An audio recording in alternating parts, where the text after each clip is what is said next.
Okay, in this problem, we have to calculate a and b, these two constants, so that this function, defined in two pieces like this, is continuous and differentiable. Right.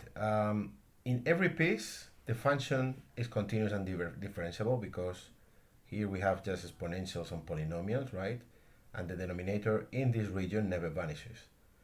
And in this one here, we have a primitive of a continuous function which is continuous and differentiable. So there's no problem of continuity and differentiability anywhere except at 0. For 0, we have to choose these two functions appropriately. Problem here is, as usual, this is a function defined through an integral that cannot be expressed in terms of elementary functions. Okay, there are many ways of doing this. One is you take the limit when x goes to 0 on the left, right, of this function, and the limit of this on the right when x goes to 0 on the right, and then you make them equal. And that ensures continuity, and then with that you determine one coefficient, or at least one equation for the two coefficients. Then you take the definition of the derivative at 0 on the left of this function, and same as this one on the right, and then you calculate the corresponding limits and make them equal, and then you get the differentiability. But we're going to use a different approach here. What we're going to use is Taylor, because Taylor contains all the information we need, right? So if we have the same Taylor expansion on the left and on the right up to the first order, then we ensure that this function is continuous and differentiable, right? So that's what it means, right? If f is continuous and differentiable, then we know that we can evaluate this function like this: f prime 0 times x plus ox. That's what it is, right? Okay, when x goes to 0. This implies that this function is continuous and differentiable at 0. All right? Okay, so let's try to calculate these two expressions for these two functions, right?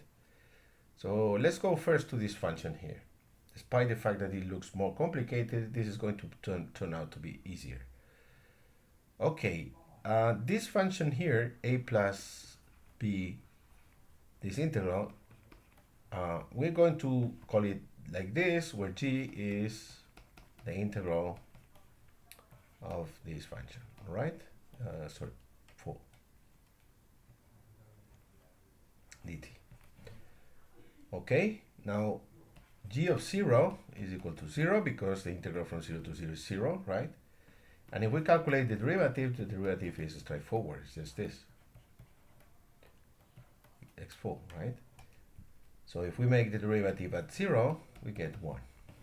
That means that g of x is equal to x plus ox when x goes to 0.